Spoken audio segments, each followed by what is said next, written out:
একটাই রিকোয়েস্ট করব, এই ভাজাটা না ডাল দিয়ে খেও না, একটু সামান্য ঘি নাও আর সঙ্গে নুন নাও, সঙ্গে একটা কাঁচা লঙ্কা আর পাতে ফেলে দাও এই রকম কিছু ভাজা। উফ, জমে যাবে পুরো।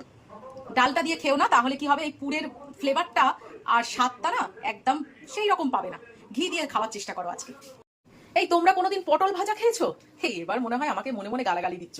পটল ভাজা আবার খাবো না, এটা কখনো হতে পারে? পটল ভাজা তো সবাই খায়, এতে আবার বলার কি আছে? আমি যেই পদ্ধতিতে পটল ভাজা আজকে করব, সেই পদ্ধতিতে পটল ভাজা কোনোদিন খেয়েছো কিনা আমাকে একটু জানিও।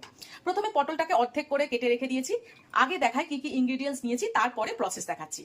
চোখ কচলাতে কচলাতে ঘুম থেকে উঠেই একটু মুসুর ডাল ভিজিয়ে দাও, 2 থেকে 2.5 ঘন্টা লাগবে, দেখবে মুসুর ডাল ফুলে ফেপে একাকার কাণ্ড হয়ে গেছে। এবার জল ছড়িয়ে রেখে দাও। এই পাশে নিয়েছি কিছুটা চিংড়ি মাছ। চিংড়ি মাছ অতি অবশ্যই দরকার, কেননা এর ফ্লেভারটা না পেলে পটল ভাজাটা একদম ভালো লাগবে না। এই পাশে আছে কাঁচা লঙ্কা আর রসুন। রসুন এখনো ছাড়ানো হয়নি, শুধু ইনগ্রিডিয়েন্টস গুলো তোমাদের দেখানোর জন্য এইরকম ভাবে সাজিয়ে রেখে দিয়েছি।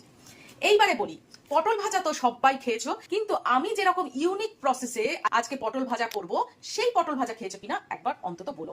প্রথমে এই পটলের দানাগুলো এই চামচের পেছন দিক হোক সামনের দিক হোক যাই হোক করে বার করে নেবো। বার করে আলাদা করে রেখে দেবো। চলো আগে বার করে নিই।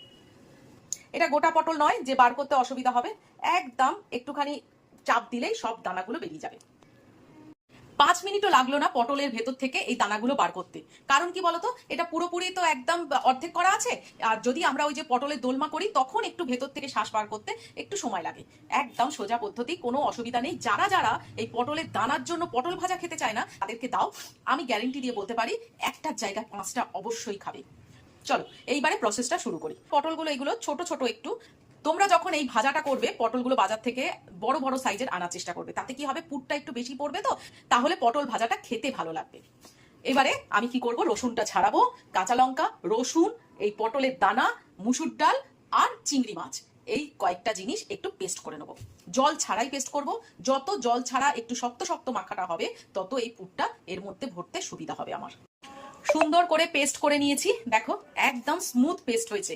শিলনোড়ায় বাটলে প্রচন্ড ভালো হয়, কিন্তু যেহেতু আমাদের অভ্যেসটা একদম চলে গেছে, তাই জন্য আমি জল ছাড়া মিক্সিতেই বেটেছি। ওই অফ অন করে করে মিক্সিতে পেস্ট করবে, দেখবে আর জল লাগবে না। এর মধ্যে আমি দেব প্রয়োজন মতো নুন। নুনটা না দিলে তো আর রান্না হয় না। আর এর মধ্যে আরেকটু দেবো কালো জিরে। ব্যাস, এবার এটা সুন্দর করে মিক্সড করে নেবো। চিংড়ি মাছটা অবশ্যই দেবে, চিংড়ি মাছের ফ্লেভারটা না খুব ভালো যাবে এই পটল ভাজার সঙ্গে। আর যারা নিরামিষ খাও বা নিরামিষের দিনে করতে চাও, তারা রসুন আর চিংড়ি মাছটা বাদ দেবে, অগত্যা কিছু করার নেই। তবে সেই টেস্ট পাবে না, আগে থাক থেকেই বলে দিলাম। এইবারে এই এক একটা খোলের মধ্যে আমি